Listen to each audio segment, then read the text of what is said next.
दक्षिण भारतात अभिनेता हा फक्त अभिनेता नसतो, तर तो जनतेसाठी एखाद्या देवासारखा असतो. पडद्यावरचा नायक खऱ्या आयुष्यात राजकारणाच्या रणांगणात उतरतो, तेव्हा मात्र या चाहत्यांची भक्ती अक्षरशः उफाळून येते.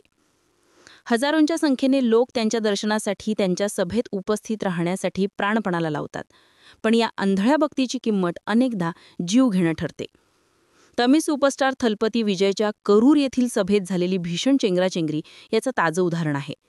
या दुर्घटनेत तब्बल 39 जणांचा मृत्यू झाला आणि 100हून अधिक नागरिक जखमी झालेत.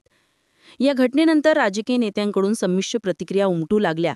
त्यामुळे राजकारण आणि चित्रपटसृष्टीच्या संगमातून निर्माण झालेली ही भक्ती किती धोकादायक ठरू शकते, ही आंधळी भक्ती नेत्यांना बळ देते की समाजालाच कमकुवत करते?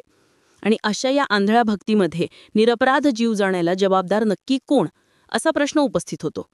त्यामुळे आजचा हा व्हिडिओ याच विषयावर. नमस्कार, मी शिवानी पाटील आणि तुम्ही पाहताय आजचा आवाज. राजकारण आणि दक्षिण भारतीय चित्रपटसृष्टीचं नातं अनेक वर्षांपासून परस्पर सहजीवनासारखं झालंय. दक्षिणेकडील कलाकारांवर चाहत्यांचं असलेलं प्रचंड प्रेम पाहता त्यांनी राजकारणात सहज प्रवेश करणं ही काही आश्चर्याची गोष्ट नाही. विजय थलपतीनं 2024मध्ये प्रदर्शित होणाऱ्या आपल्या the greatest of all time या आगामी चित्रपटाची घोषणा केली होती. परंतु या चित्रपटापेक्षा त्याने आपल्या शेवटचा चित्रपट जाहीर असल्याचं जाहीर केलेली घोषणा जास्तच गाजली. थलपती विजय अभिनयाला रामराम करून राजकारणात प्रवेश करण्यास सज्ज झाला होता. या निर्णयाने विजयाच्या चाहत्यांना मोठा धक्का बसला. अभिनय सोडून दीर्घकालीन हेतूने राजकारणात येणार असल्याचं त्याने जाहीर केलं. त्याचबरोबर कोणत्याही विद्यमान राजकीय पक्षात सामील होणार नसल्याचंही त्याने स्पष्ट केलं होतं. त्यानंतर त्याने 2 फेब्रुवारीला तमिळना वेट्री कझगम म्हणजेच तमिळनाडू विजय पक्ष हा स्वतःचा पक्ष स्थापन केला. अभिनयाच्या कारकिर्दीच्या शिखरावर असताना हा निर्णय का घेतला, यामागचं कारण सांगताना विजयने स्पष्ट केलं होतं की तमिळनाडूतील आणि तमिळ समाजातील लोकांनी वर्षानुवर्षे दिलेल्या प्रेमाच्या परतफेडीसाठी तो राजकारणात उतरू इच्छितोय. या दक्षिण भारतीय सुपरस्टारने 2026च्या राज्य विधानसभेच्या निवडणुकीत उतरल्याचीही घोषणा केली होती. 27 ऑक्टोबर 2024 रोजी जेव्हा त्याने तमिळना वेट्री कझगम पक्षाची पहिली सभा घेतली, तेव्हा त्या सभेला झालेली गर्दी देशभरात चर्चेचा विषय ठरली होती. यानंतर करूर जिल्ह्यात शनिवारी थलपती विजयने पक्षातर्फे रॅलीचं आयोजन केलं होतं. यावेळी 39 पेक्षा अधिक लोकांचा चेंगराचेंगरीत मृत्यू झाला आणि या चेंगराचेंगरीच्या घटनेमुळे त्याच्या प्रवासाला गालबोट लागलं. त्याचं झालं असं होतं की वेलिचम बेलेरू म्हणजेच प्रकाश उजळू द्या या नावाने थलपती विजयच्या पक्षाने प्रचार रॅली काढली होती. प्रत्यक्षदर्शींनी सांगितलं की थलपती विजय रॅलीच्या ठिकाणी दुपारी येणं अपेक्षित होतं, मात्र तिथे तो 6 तासांनी उशिरा पोहोचला. यानंतर रॅली थलपतीचं भाषण सुरू असताना चेंगराचेंगरी झाली.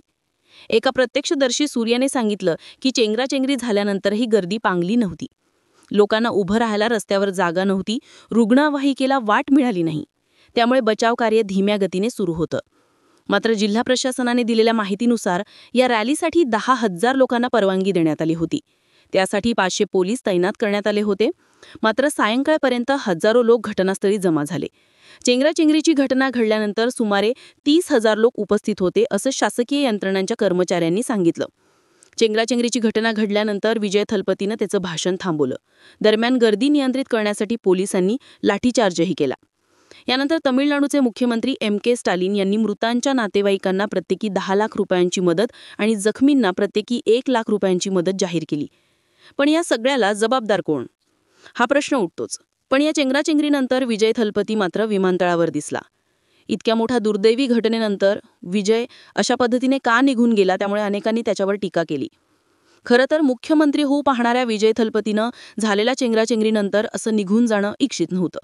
त्याला जर खरंच लोकांच्या मनामध्ये घर करायचं होतं, लोकांसाठी काम करायचं होतं, तर झालेल्या चेंगराचेंगरीनंतर त्यांनी तिथं राहणं अपेक्षित होतं, लोकांची मदत करणं अपेक्षित होतं. मात्र त्याने तसं न करता तिथून काढता पाय घेतला. खरं तर या सगळ्या घटनेला एका प्रकारे तोही तितकाच जबाबदार आहे. मात्र या घटनेनंतर त्यांनी शोक व्यक्त केलाय. माझं हृदय तुटलं आहे, शब्दात व्यक्त करता येणार नाही अशा असह्य अवर्णनीय वेदनेने आणि दुःखाने मी थरथर कापत आहे. करूरमध्ये ज्या माझ्या प्रिय बंधू भगिनींचा मृत्यू झाला, त्यांच्या कुटुंबियांबद्दल मी माझ्या मनापासून शोक समवेदना व्यक्त करतो. रुग्णालयात उपचार घेत असलेले सगळे लवकरात लवकर बरे व्हावेत अशी मी प्रार्थना करतो, अशा शब्दात विजयने आपल्या भावना व्यक्त केल्या. पण या घटनेला नेमकं जबाबदार कोण आहे, प्रशासन की स्वतः विजय थलपती? आम्हाला कमेंट्स करून नक्की कळवा. आणि हा व्हिडिओ आवडला असल्यास लाईक करा, शेअर करा आणि आजचा आवाजला सबस्क्राईब करायला विसरू नका. धन्यवाद.